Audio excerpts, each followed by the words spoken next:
நடிகர் விஜய் அரசியல் வருகை குறித்து எனக்கு அவருடைய வருகை திருப்தி அளிக்கலை, பிடிக்கலை, அவருடைய அணுகுமுறை அப்படின்னு சொல்லி நான் சொல்லியிருந்தேன். அதை ஏன் அப்படின்றத நான் டீட்டெயிலாக சொல்கிறேன் உங்களுக்கு அப்படின்னு சொல்லியிருந்தேன். அதை பற்றி நான் பேசலாமா வேணாவா அப்படின்னு கொஞ்ச நாள் அப்படியே யோசிச்சுக்கிட்டே இருந்தேன். அதுக்கப்புறம் எனக்கு ஒரு கேள்வி வந்தது.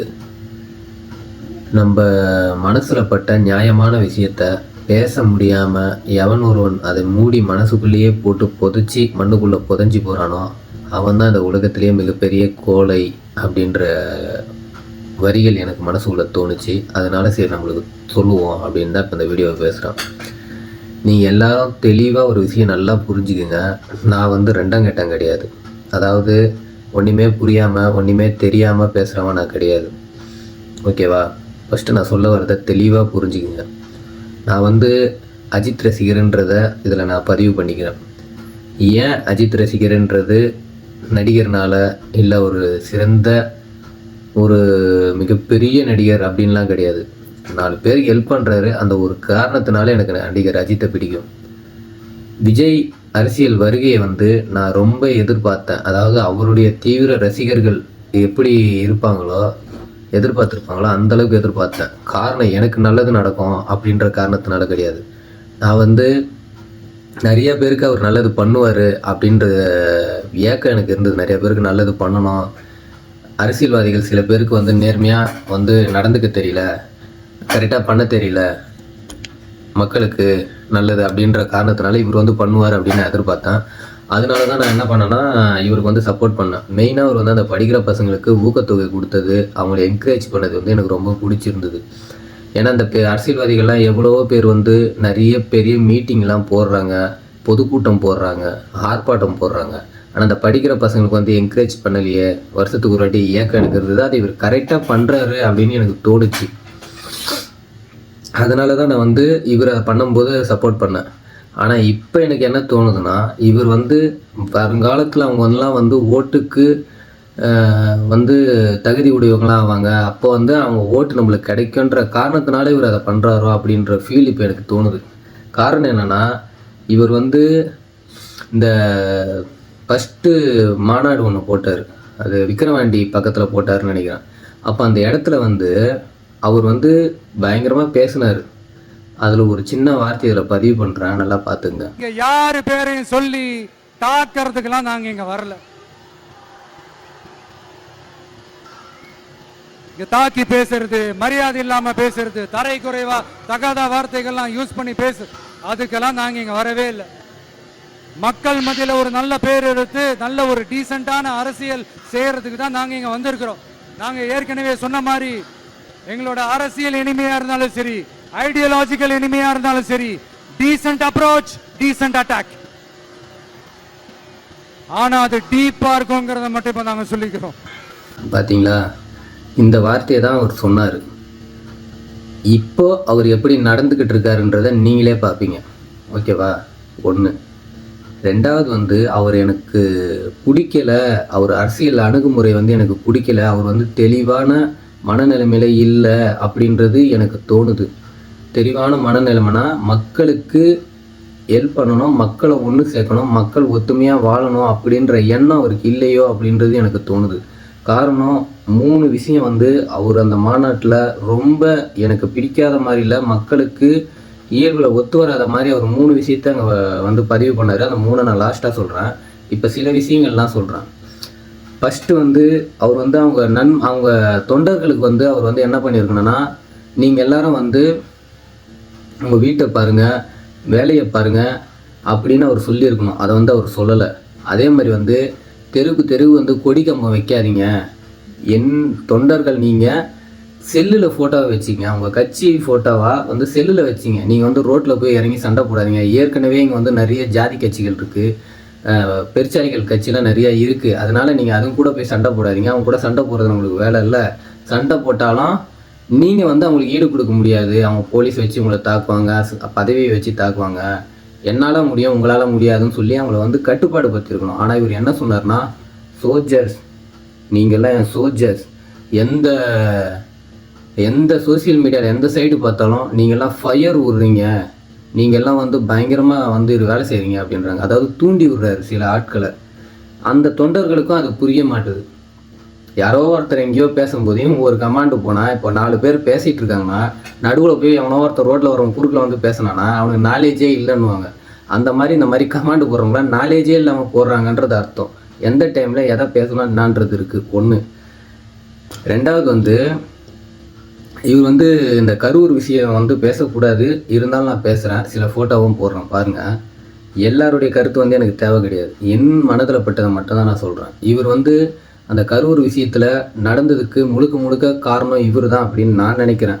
என்ன காரணம் அப்படின்றத நான் டீப்பாக சொல்கிறேன்னா, இப்போ என்னை நம்பி 10 பேர் ஒரு இடத்துல வராங்க அப்படின்னா அந்த அக்கம் பக்கத்தில் இருக்கவங்களோ இல்லை வேறு யாருக்கோ எந்த இடைஞ்சல் இல்லாமல் நான் தான் பார்க்கணும். அவங்க யாருக்காக வராங்க, என்னை நம்பி வராங்க, என்ன பார்க்குறதுக்கு வராங்க அப்படின்னா நான் அப்படி தான் நினைப்பேன். இப்போ எல்லாரும் இவரை பார்க்க வரும்போது அங்கே எனக்கு ஆவாதவங்க சில பேர் இருக்காங்கன்னு வச்சுங்க. நான் போயிட்டு அங்கே ஆவாதவங்க இருக்காங்க, அந்த வீட்டு பக்கத்தில் வண்டி நிறுத்தினா பிரச்சனையாகும்பா, அவங்க வண்டி எடுத்துகிட்டு வந்து இப்படி விடு, நம்ம வந்தது என்னவோ அதை பேசிட்டு போகலாம் அப்படின்றத பண்ணணுமே தவிர, இவர் அந்த இடத்துலையே போயிட்டு அந்த ஆப்போசிட் பார்ட்டியை கலாய்ச்சி பேசி அங்கே ஒரு பெரிய ஒரு நெரிசல் ஏற்படுத்தி ஏகப்பட்ட உயிரிழப்பாயிடுச்சு. இப்போ அந்த குடும்பத்துக்கெல்லாம் யாரும் வந்து எந்த நன்றி கடனோ இல்லை காசோ ஆறுதலோ சொன்னாலே ஈடே ஆகாது. மெயினான விஷயம் இவர் மக்களுக்கு நல்லது பண்ண வராரு. நல்லது பண்ண வரும்போது ஒரு இன்ச்சும் பார்த்து பண்ணணும். நீங்கள் பேசி சண்டையை மூட்டி விட்டு அதனால் பல பேர் வந்து இந்த மாதிரி இழப்புகள் தான் ஆகும். இன்றைக்கி அவங்க எங்கேயோ போயிட்டாங்க பாதிக்கப்பட்டவங்க, நீங்கள் எங்கேயோ இன்னும் பேசிக்கிட்டு தான் இருக்கீங்க. இது ஒன்று. அதுக்கப்புறம் என்ன நான் சொல்ல விருப்பப்படுறேன்னா, மெயினான விஷயம் சொல்கிறேன் கேளுங்க. அந்த 3 விஷயத்தில் ஒன்று சொல்கிறேன். இந்த கொள்கை தலைவர்கள் எல்லாம் அவர் வந்து அறிவித்தார். அதில் மெயினாக வந்து பெரியாரை அறிவித்தார். மெயினாக சென்டராக பெரியாரை வச்சுருக்காரு. இந்த நாட்டுக்கு மக்களுக்கு மிகப்பெரிய கெடுதி செஞ்சவர், மிகப்பெரிய பிளவு செஞ்சவர் பெரியார். ஓகேவா? ராமசாமி அவரை பெரியார்னு கூட சொல்லக்கூடாது. என்னை பொறுத்தளவுக்கு அவர் சிறியார், அவர் மனதளவில் சிறியார். இங்கே யார் என்ன பண்ணாலும் அவங்கவுங்க பின்னாடி ஒரு கூட்டம் போகும். அந்த மாதிரி இவர் பின்னாடி ஒரு கூட்டம் போயிருக்கு. அவரைய போய் இவர் ஒரு தலைவராக சொல்கிறார். என்ன நாலேஜ்னு ஒரு 10 விஷயம் எடுத்து சொல்ல முடியுமா? முடியாது. சாட்டாக சொல்லிட்டு போயிட்டாரு. அந்த கூட்டமாக இன்றைக்கி அவர் வந்து ஒரு பெரிய ஆளாக நினைக்குது. அது வந்து நான் அப்புறமா அவரை பற்றி உங்களுக்கு டீட்டெயிலாக சொல்கிறேன், ஏன் பிடிக்கலை என்னன்றதை. அதை நம்ம சொன்னால் பெருசாக போயிடும். ரெண்டாவது வந்து இந்த நீட் தேர்வை பற்றி இவர் வந்து ஒரு விளக்கம் சொல்கிறாரு. ஓகேவா? ஆனால் இவர் நீட் கோச்சிங் ஸ்கூல் நடத்திருக்காரு. விஜய் வித்தியாசம்ன்ட்டு ஸ்கூல் இவர் வந்து வச்சு நடத்துகிறாரு. அதில் எவ்வளோ ஃபீஸு, எவ்வளவு என்னென்ன ஃபார்மாலிட்டிலாம் இருக்குது. ஒரு ஏழை பசங்க உள்ளே அங்கே போக முடியாது. நீட் தேர்வு வந்து வச்சதுனால இன்றைக்கி என்னென்ன நல்லது நடக்குதுன்றதை நான் அதுக்கும் ஒரு வீடியோ அப்புறமா உங்களுக்கு சொல்கிறேன்.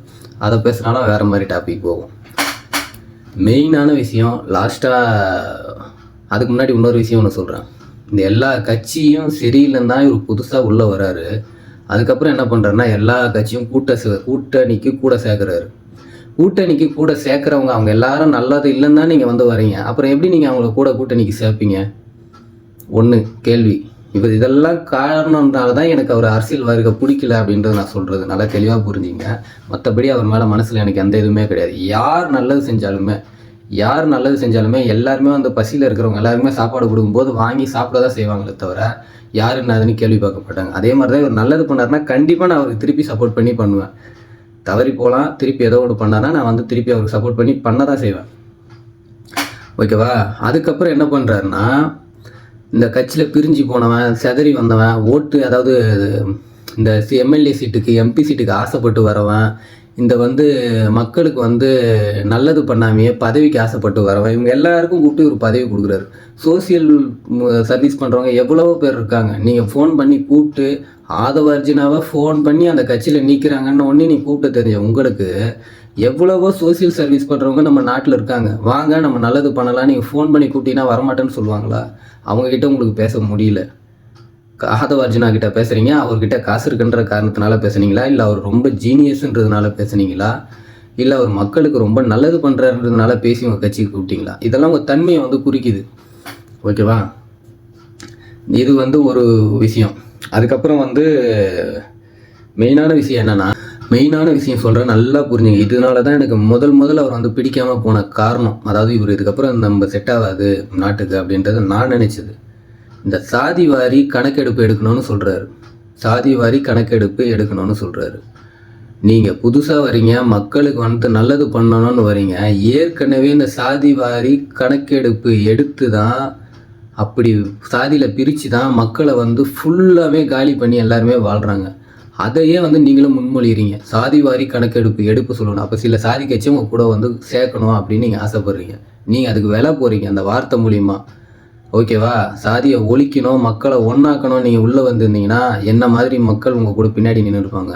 சாதியை வச்சுட்டு கூத்தடிக்கிறோம், சாதியை வச்சுக்கிட்டு நிறைய பேர் நல்லா அவங்க சொகுசு வாழ்க்கை அனுபவிக்கிறதுக்கும் சாதியை உருவாக்கியிருக்கானுங்க. அந்த சாதி வாரி கணக்கெடுப்பு நீங்கள் எடுக்கணுன்றீங்க, மக்கள் நல்லதுக்காகன்றீங்க. இதை சொல்லி தான் புரட்சித் தலைவர் அம்மாவையும் ஏமாற்றிருக்காங்க, புரட்சித் தலைவர் எம்ஜிஆரையும் ஏமாற்றிருக்காங்க, கலைஞர் கருணாநிதியும் ஏமாற்றிருக்காங்க. இந்த 3 பேரையுமே ஏமாற்றிருக்காங்க இந்த மாதிரி சாதி கட்சி வச்சுக்கிறவங்க. ஏன்னா அவங்களாம் சாதி வாரி கணக்கெடுப்பு எடுத்திருக்காங்க. ஓகேவா? அதை வச்சு நான் சொல்கிறேன். யாராக இருந்தாலும் எதனா ஒரு சின்ன விஷயத்தில் வந்து விடுவாங்களா? அவங்க நல்லது நினச்சி தான் பண்ணியிருக்காங்க, ஆனால் அது கெட்டதுன்னு நான் சொல்கிறேன். அது ஏன்றதை நான் இன்னொரு வீடியோவில் தெளிவாக சொல்கிறேன். ஓகேவா? எனக்கு நடிகர் விஜய் மேலே இருந்த விமர்சனங்கள், அவருக்கு ஏன் அவருடைய அரசியல் வருகை எனக்கு பிடிக்கலை அப்படின்றத எல்லாமே நான் உங்களுக்கு தெளிவாக சொல்லியிருக்கேன். இன்னும் சில பாயிண்ட் வந்து நான் சொல்லாமல் விட்டுட்டேன். ஏன்னா எல்லாமே நம்ம மைண்டில் வச்சு தானே பேசுகிறோம். நம்ம வந்து பேப்பர் வச்சு அந்த பேப்பரை பார்த்து படித்து பேசலை. ஓகேவா? படித்து கூடிட்டு காட்டினா இன்னும் தெளிவாக நான் படித்து கூடிட்டு காட்டுவேன். எழுதி வச்சு பேசணும்னா எழுதி வைக்கக்கூடாது, மனசில் இருக்கிறத பேசணும், மைண்டில் இருக்கிறத பேசணும்னு நான் எப்போவுமே பேசி பழகிறேன். ஏன்னா வழி இருக்கிறவனுக்கு எழுதி கொடுக்கணுன்னு அவசியம் கிடையாதுல்ல, அதனால தான் நான் அப்படியே பேசுகிறேன். ஓகேவா? இதுதான் இவர் மேலே இருக்கிற விமர்சனங்கள் எனக்கு. மற்றபடி இந்த விஜய் ரசிகர்களோ அவருடைய தொண்டர்களோ யாரோ என் மேலே கோவப்பட வேணாம். தெளிவாக சொல்கிறேன், நல்லா புரிஞ்சுக்குங்க. அவருடைய நான் இப்போ கோடிட்டதை நீங்கள் யோசித்து பாருங்கள், இது நல்லதா கெட்டதான்னு. நான் திருப்பி அதுக்கெல்லாம் வீடியோ நான் வந்து சொல்கிறேன் ஏன் எதுக்குன்றத. மறுபடியும் சொல்கிறேன், அவர் நல்லது பண்ணார்னா நான் அவருக்கு வந்து சப்போர்ட்டாக நிற்பேன். ஓகேவா? அவர் கட்சியிலேருந்து எனக்கு அழைப்பு வந்தது. நான் அவருக்கு அஜித் ரசிகராக இருந்து அவர் நான் சப்போர்ட் பண்ணதுனால அவர் கட்சியிலேருந்து எனக்கு அழைப்பு வந்தது, பார்க்க சொல்லி பேச சொல்லி. எனக்கும் போஸ்டிங் கொடுத்துருப்பாங்க, நான் சேர்ந்துருந்தேன். ஆனால் நான் அதுக்கு சேரலை, போய் பார்க்கவும் இல்லை. காரணம் எனக்கு சின்ன உறுத்தல் இருந்தது, இந்த மாதிரி இவர் சரியாக இருப்பாரோ இல்லையோ அப்படின்றது. யாருமே இல்லைனாலும் நான் நல்லது பண்ணாங்கன்னா அவங்க பின்னாடி இருப்பேன், யாருக்காக இருந்தாலுமே சரி. நல்லது இல்லைன்னா அது வந்து நான் வேலைக்கு வந்துடுவேன். இதுதான் என்னுடைய டைப். ஓகே? நான் வந்து மனசில் பட்டதெல்லாம் சொன்னால் கரெக்டாக தப்பானதை யோசித்து உங்கள் கருத்தை சொல்லுங்கள். கெட்டது இருந்தால் அதை நான் டீசெண்டாக சொல்லுங்கள். நான் அதை புரிஞ்சுக்கிட்டு நான் வந்து மாற்றிக்க முயற்சி பண்ணுறேன். கரெக்டுனா நான் உங்களுக்கு திருப்பி பதில் கொடுக்குறேன். ஓகேவா? வணக்கம். அப்புறம் ஒரு விஷயம் சொல்ல மறந்துட்டேன். இந்த பிளவுவாத அரசியல் பண்ணுறாங்க அப்படின்னு வந்து சொன்னீங்க. ஊழல் அரசியலை வந்து நீங்கள் அதிகமாக எதிர்க்கிறாரு விஜய் அவர்கள். பிளவுவாத அரசியல், சந்தர்ப்பவாதி அரசியல் இங்கே நிறையா பேர் பண்ணுறாங்க அப்படின்னு வந்து சொன்னார் அந்த விக்கிரவாண்டி மாநாட்டில். ஆனால் அது யாருன்றதை இவர் இது வரைக்கும் கோடிட்டு காட்டவே இல்லை. ஏன்னா அவங்க எல்லாரையும் வந்து இவர் கூட சேர்த்துக்கலான்னு நினைக்கிறாரு. ஒன்று.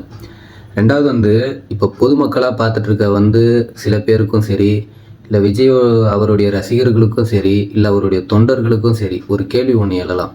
என்னன்னா, உன்னை யாரா சப்போர்ட் பண்ண சொன்னது? உன்னை யார் சப்போர்ட் பண்ண சொன்னது? உன்னை யார் இப்போ பிடிக்க வேணான்னது? எங்களுக்கு பார்த்துக்க தெரியும், உன் வேலை என்ன பாரு அப்படின்னு வந்து உங்களுக்கு ஒரு கேள்வி எழலாம். அந்த கேள்விக்கெல்லாம் ஒரு பதில் சொல்கிறேன் கேளுங்க. அரசியல் என்பது ஒரு தனிப்பட்ட ஆளுடைய வந்து விஷயம் கிடையாது. நீங்கள் போடுற 10 பேர் போடுற ஓட்டு என்னையும் பாதிக்கும், நான் போடுற ஓட்டு உங்களையும் பாதிக்கும். நம்ம எல்லாரும் ஒத்துமையாக ஒரு நல்ல ஆளை தேர்ந்தெடுக்கணும்.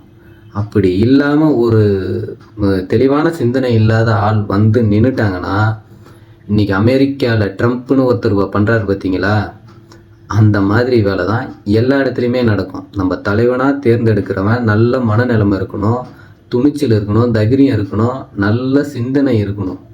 அவன்தான் தலைவனாக இருக்க தகுதி இருக்கிறவன். ஓகே? இதை தெளிவாக புரிஞ்சுக்குங்க. இது எல்லாமே அவருக்கு நான் இல்லைன்னா சொல்லலை, அது வந்து பொதுவாக சொல்கிறேன். இவருக்கு வந்து அரசியல் அணுகுமுறை மட்டும்தான் நான் பேசுகிறேன். அவருக்கு துணிச்சல் இருக்குது, தைரியம் இருக்குது, அதெல்லாமே எனக்கு தெரியுது. அது எல்லாத்துக்கும் நல்ல விஷயத்துக்கு பயன்படுத்தணும், தெளிவாக பயன்படுத்தணும். அதை தான் நான் சொல்கிறேன். ஓகேவா? உடனே அவருக்கு இல்லையா, நீ இப்படி பேசுறியா அப்படி பேசுறியான்னு தப்பாக எடுத்துக்காதீங்க. தப்பாக நான் பேசணும்னு விருப்பப்படவே கிடையாது. நல்லது யார் பண்ணாலும் நல்லது தான். ஓகே? வணக்கம். உங்கள் மனசில் பட்ட கருத்தையும் எடுத்து சொல்லுங்கள். 4 பேருக்கு பதிவாகணும். 4 பேர் நல்லா இருக்கணும்னா நல்லதை மட்டுமே சொல்லுங்கள். ஓகே, தேவையில்லாத விஷயத்தை யாரும் பேச வேணாம், யாரும் யாரையும் காயப்படுத்த வேணாம், சண்டை போட வேணாம். ஓகே, சில பேருக்கு வந்து இப்படி சொன்னால் தான் புரியும், அதுக்காக இந்த வார்த்தையை சொல்கிறேன். அதாவது நடிகர் விஜய் வந்து யாரும் அரசியலுக்கு வான்னு யாரும் கூப்பிடலை, அவராக நல்லது பண்ணுறேன்னு சொல்லி வந்தார். ஓகேவா, அதே மாதிரி வந்து உங்கள் எல்லாருக்காகவும் தான் நான் அரசியலுக்கு வரேன்னு சொன்னார். விஜய் ரசிகருக்காக மட்டும் வரேன், நான் உங்கள் தொண்டருக்காக மட்டும் வரேன்னு அவர் சொல்லலை. எனக்காகவும் அவர் அரசியலுக்கு வராரு, உங்களுக்காகவும் அவர் அரசியலுக்கு வராரு. அப்படின்னும்போது என்னுடைய கருத்தை நான் சொல்கிறேன். ஓகேவா, எனக்கு கரெக்டாக தெரிஞ்சவர் இன்றைக்கி தப்பாக ஒரு விஷயம் சில விஷயம் பண்ணுறாருன்றதுனால நான் அந்த பதிவை போடுறேன். நாளைக்கு அவர் நல்லா பண்ணாருன்னா, மக்களுக்கு நல்லது பண்ணாருன்னா கண்டிப்பாக நான் அவருக்கு சப்போர்ட் பண்ணுவேன். ஓகே, அவருக்குன்னு இல்லை, யாருக்காக இருந்தாலும். அது வரைக்கும் என்னுடைய சப்போர்ட் அவருக்கு கிடையாது. ஓகே, ஒரு காக்கா கழுகு கதை சொல்கிறேன், கேட்குறீங்களா? ஏற்கனவே காக்கா கதை, இந்த காக்கா கழுகு கதை கேட்டிருப்பீங்களே அதிகமாக. அது எவ்வளோ பெரிய பிரச்சனையாச்சு. நம்ம சின்ன வயசுலேருந்து ஒருத்தரை ரோல் மாடலாக வச்சுக்கிட்டு இவரை மாதிரி வரணும் இவரை மாதிரி வரணும்னு நினச்சி அவரை மாதிரியே ஒரு காலகட்டத்தில் வந்துட்டு அந்த லெவலுக்கு ஓரளவுக்கு யூக்குளுக்கு வந்துட்டு அவரையே கேவலமாக விமர்சனம் பண்ணால் நம்மளுடைய தன்மை எப்படிப்பட்ட தன்மைன்றதை கொஞ்சம் யோசித்து பார்க்கணும். ஓகே, சின்ன விஷயம் சொல்ல கடமைப்பட்டிருக்கேன் நான். அந்த விஷயம் என்னென்னா, எல்லாருமே வந்து கேட்கலாம், இவ்வளோ பேசுகிற, இவ்வளோ விமர்சனம் பண்ணுற, அரசியலை பற்றி உனக்கு என்ன தெரியும் அப்படின்றது. எனக்கு அரசியலை பற்றி என்ன தெரியும், என்ன நான் விருப்பப்படுறேன்றதை உங்களுக்கு போக போக தெரியும். ஓகே.